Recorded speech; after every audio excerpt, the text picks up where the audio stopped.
네, 반갑습니다. 시조와 더불어 즐겁게 살아가고 있는 김연동입니다.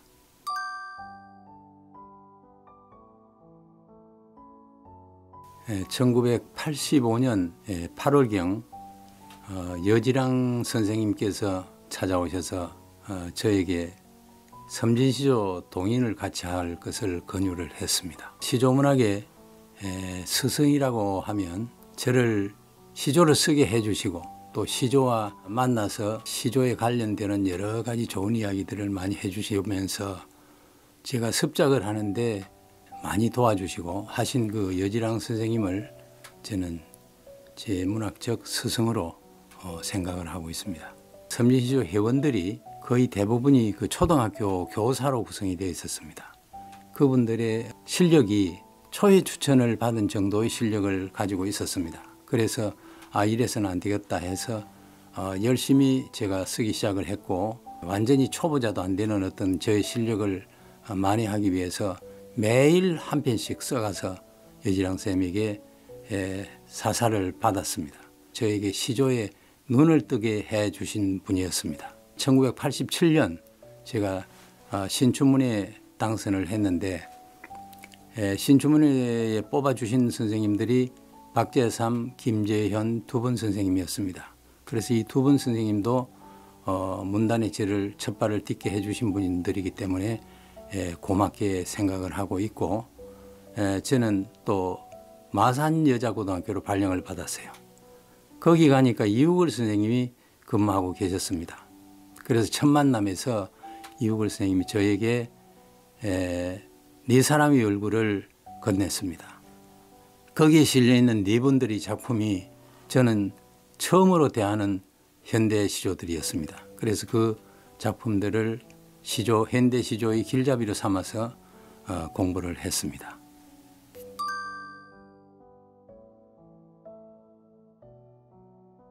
네, 시조는 형식을 갖춘 정형시입니다. 형식을 지키지 않으면 그것은 시조가 아니죠. 그래서 저는 정형의 틀 속에서 나만의 창의적 내재를 구사로 시조의 맛과 멋을 살린 작품을 쓰려고 애를 써왔습니다. 그리고 참신하고 감각적인 이미지로 무아의 경지에서 건져 올린 개성 있는 작품을 쓰기 위해서 지금까지 고군분투해 왔습니다.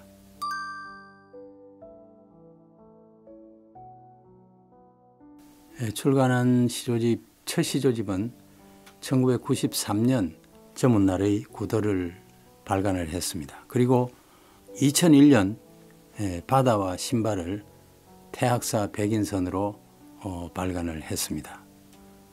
이어서 2007년 전묘하듯 상감하듯을 발간했고, 2010년 시간의 흔적, 2015년 휘어지는 연습, 2018년 낙관, 2021년 노홍의 나라를 최근 발간한 시조집입니다.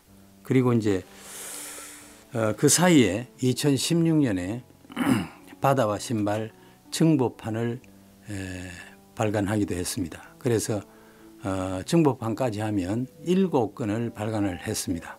그리고 5인 시조집 5빛깔의 언어 풍경을 발간을 했고, 또 8사람들이 그 80년대 시인들 이래서 1, 2권을 발표하는 등 사화집이 몇 권 있습니다. 시조 평론집으로 찔레꽃이 화사한 계절, 시조 칼럼집으로 가슴에 젖은 한수 등 시조 관련 책들을 발간하기도 했습니다. 애송시라면 제가 평소 앞세우는 작품이 전묘하듯 상감하듯인데, 얼마 전 그 고향분들이 안전뱅이 꽃을 새긴 시비를 세웠습니다. 그래서 이번 시간에는 제가 안전뱅이 꽃을 그 고마운 마음을 담아서 낭송하도록 하겠습니다.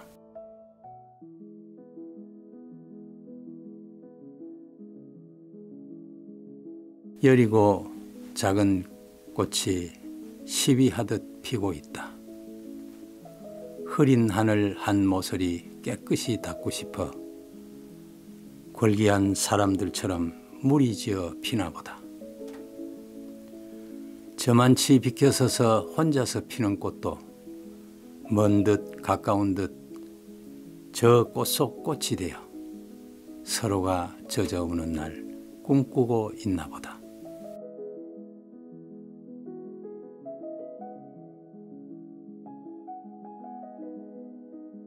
이 안전뱅이 꽃인데 아마도 그 마지막 이수 종장 서로가 젖어오는 날 꿈꾸고 있나 보다 하는 것이 그 민민들 어떤 단결 그런 것을 생각하면서 가슴에 닿았던 것이 아닌가 이런 생각을 해봅니다.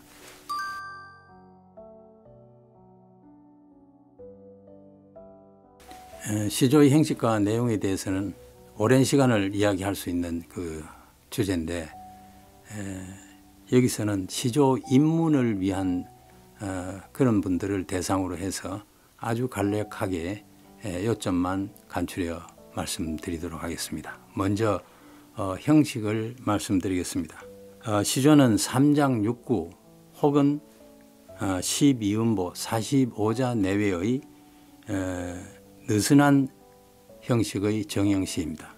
시조의 형식 정의는 시조 작법을 공부하는 사람들에게 그 지침을 제공하려는데 목적이 있지만은 완전한 정설은 없습니다. 완전한 정형이라고 할 수 없기 때문입니다. 시조의 형식론은 아직도 분분하다 하겠습니다.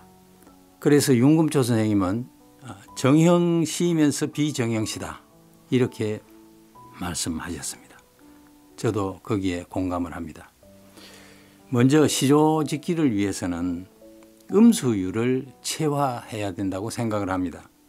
이 음수율은 자수율이라고도 하는데 그 평시조의 경우에 초, 중, 종장을 나누어서 초장 3, 4, 3, 4, 종장 3, 4, 3, 4, 종장 3, 5, 4, 3의 형식을 취하는데 이 수치는 조동일 교수님에 의하면은 2700여수의 시조를 통계를 내보니까 여기에 딱 맞는 근사치라 할 수 있는 시조는 21% 정도밖에 안 된다고 그리 말씀을 하셨고 또 딱 맞는 시조는 4% 정도밖에 안 된다고 그렇게 말씀을 하셨습니다.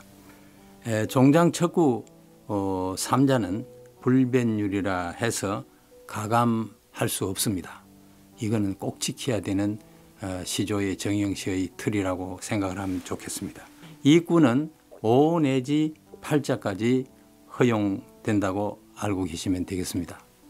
그 5 내지 8자를 이렇게 늘어나게 허용되는 것은 시조의 마지막 전환 혹은 시조를 멋있게 만들기 위한 그런 역할을 하는 부분입니다. 그래서 반전을 도모하는 구질이라고 생각하시면 좋겠습니다. 습작할 때 이 종장 첫 구와 둘째 구 외에 다른 구의 한두 자는 가감할 수 있으면서 다른 나라 즉 일본이나 중국의 정형식, 일본의 경우 하이쿠라고도 하고 또 와카라고도 하는데 이 시들의 정해진 자수는 하이쿠는 5, 7, 5, 와카는 5, 7, 5, 7, 7 이렇게 글자가 딱 정해져가 있습니다. 그리고 이제 한시의 경우는 절구나 율시라 해서 우리 요즘 말로 풀면 사행시, 팔행시 그렇게 할 수 있는데 이런 외국의 정형시와는 다르게 우리 시는 엄격한 제약은 없고 느슨한 그런 행식이라고 알고 계시면 되겠습니다. 우리말은 부차거, 삼음절어, 사음절어가 많습니다. 그래서 전미사나 조사나 어미가 붙음으로써 3, 4조의 기본 율조를 이루어 갑니다. 이러한 시조의 형태를 두고 저희 세 번째 시집에서 점유하듯 상감하듯 이라는 시집인데 서문에 정형은 구속이 아니라 오히려 나를 다듬는 그릇이었다라는 말로 정리를 했습니다. 형식은 구속이 아니라 아름다운 언어의 연금술을 위한 그릇이고 정신수련의 틀로 저는 생각을 했습니다. 그 연금술이라는 것은 절제와 함축을 통해서 그릇에 담는데 반드시 필요한 과정이죠. 언어를 다듬는 과정입니다. 초보자들은 그냥 그 언어를 적절한 언어를 골라서 담는 것이다. 그릇에 담는 것이다. 이런 생각을 하면 되겠습니다. 다음은 시조의 내용에 관해서 말씀드리겠습니다. 내용은 오늘을 사는 사람들의 삶의 제반 문제와 시인의 감정, 사상 등을 어떤 것도 제약이 없다는 이야기입니다. 소설, 다른 장르의 그 모든 문학이 할 수 있는 것을 다 압축시키고 아까 이야기한 언어의 연금술을 통해서 발휘해서 좋은 작품으로 형상화할 수 있다는 것입니다. 시자가 때시자지요. 그래서 우리가 사는 이 시대의 문제, 집안 문제와 또 개인의 어떤 서정과 서사, 어떤 내용도 다 담을 수 있다고 정리할 수가 있겠습니다. 시조의 형식과 내용의 관계를 정리하자면 시조는 그 형식에 얽매일 것이 아니라 그 형식을 나름의 가락으로 잘 다스려야 한다는 말씀입니다. 완결성의 미학을 전제로 하는 시조야말로 절제된 시어와 함축적인 표현으로 형식과 내용의 유기적인 조화를 도모하는 극서정시의 진수라고 말씀드릴 수 있겠습니다. 이상으로 시조의 형식과 내용에 대해 간략히 말씀드렸습니다.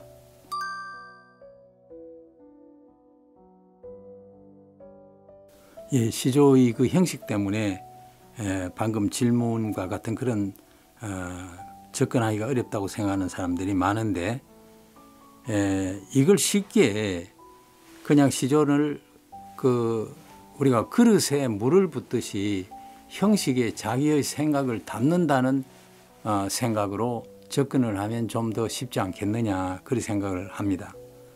문장 수련을 하는데 금원이라고 할 수 있는 구양수의 3다를 생각하면서 특별한 방법이라고는 할 수 없지만은 우선 많이 읽게 해야 되겠죠.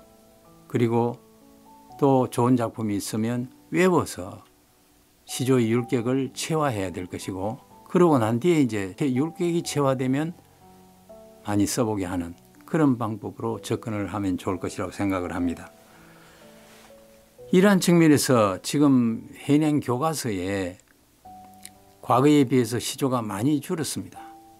작품이 드물기 때문이고 또 그 현행 교과서에 보면 시조와 자유시를 별도로 단원을 설정을 안 하고 심지어는 선생님들까지도 이 시조를 제대로 구분을 못하고 그냥 지나쳐 버린다고 합니다. 그러니까 학생들은 더 시조에 대해서 관심도 없어질 뿐더러 거기에 대한 써본다는 이런 생각은 아예 없어지겠죠. 이러한 치명적인 문제를 해결할 수 있는 기회가 지금 왔는데 7차 교육과정 초등학교부가 지금 개편 작업을 하고 있습니다. 그리고 중등학교는 내년부터 개편 작업에 들어간다고 그럽니다. 자유시, 정형시가 구분되지 않고 시장 내에 포함되어 있던 그런 걸 개정을 해서 시에서 시조를 분리한 것이 2021년입니다. 그러니까 이제 장르 구분이 되었으니까 많이 실어줬으면 좋겠고 또 하나는 텔레비전 방송국에서 관심을 좀 가져주는 것이 아주 효율적이지 않겠느냐. 국가 차원에서 신경을 써준다면 여러 가지가 많이 달라지겠죠. 우리가 지금까지 한 40년 동안 신문 쪽에서는 중앙일보가 중심이 돼가지고 많은 지원을 해왔습니다. 중앙시조 대상, 학생시조 100일장, 학생시조 낭송대회. 그렇지만은 방송 쪽에서 요즘 신문보다는 방송에 더 많이 기울어진 시대이기 때문에 이런 데 관심을 좀 가져주면 좋겠고, 트로트가 아주 비주류에서 주류로 그냥 올랐었죠. 우리 시조도 좀 제발 살려주면 좋겠다 하는 그런 생각이 들었습니다. 장학금이나 또 상금이나 시조 쪽에도 걸어놓고 방송이 포인트를 맞춰주면은 훨씬 빠르게 퍼져나가지 않을까. 일본 그 수상이 과거에 그 일본 하이쿠를 서구 사회에 알릴 때 포고를 해가 가서 상대국의 수상 혹은 대통령 관저에다가 걸어주고 오고 그래서 자기 나라 그 고유의 시가를 전파하려고 했던 노력.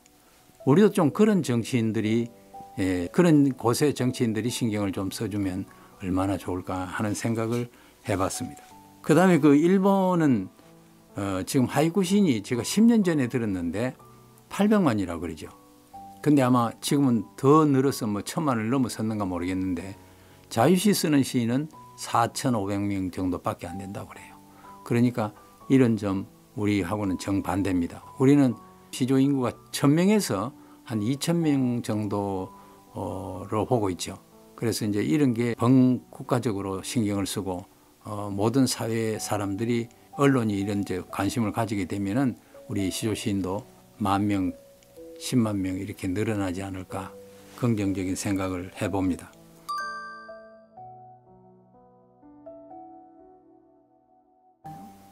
앞에서 말씀드린 대로 저는 시조가 좋다, 시조를 잘 쓴다, 나도 시조를 한번 써보겠다 하는 생각이 전혀 없는 상태에서 역사를 잡혀 나오다시피 여지랑 선생님의 섬진시조에 끌어들임으로써 제가 시조 시인이 됐습니다. 그런 면에서 지금 생각해 보면 그 여지랑 선생님이 참 고맙죠. 그래서 저는 그렇게 만나게 된 게 저희 운명적인 일이 아니었나 그렇게 생각을 합니다. 일단 시조와 만나고 보니까 이걸 한번 쓰는 과정에서 너무 감칠맛 나는 그런 시구나 정형시구나 하는 것을 느끼고 지금까지 써오고 있는데 이제 버릴래야 버릴 수 없는 그런 상황이 되어 있습니다. 그래서 앞으로 이 시대에 시조 쓰기라면 우리 전통 개성 또 우리 시라는 어떤 그런 측면에서 사명감을 가지고 써야 되지 않느냐 하는 생각을 합니다.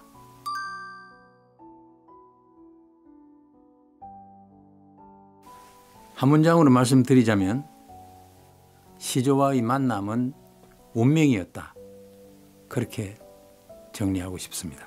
지금 이제 노년기인데 이 노년기에 나의 삶의 전부가 시조와 더불어서 눈을 뜨고 시조와 더불어서 눈을 감는 어떤 그런 생활의 패턴이 지금 진행되고 있습니다.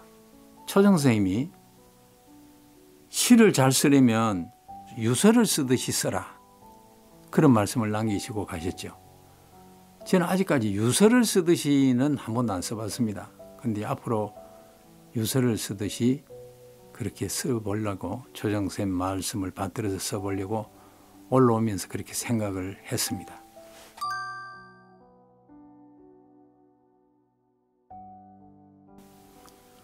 아마 그 공통적인 대답 아닐까 싶은데 인구에 해자되는 명편을 써서 국민들의 사랑을 받는 그런 작품을 한 편 쓰고 싶고 또 남겨두고 가고 싶습니다.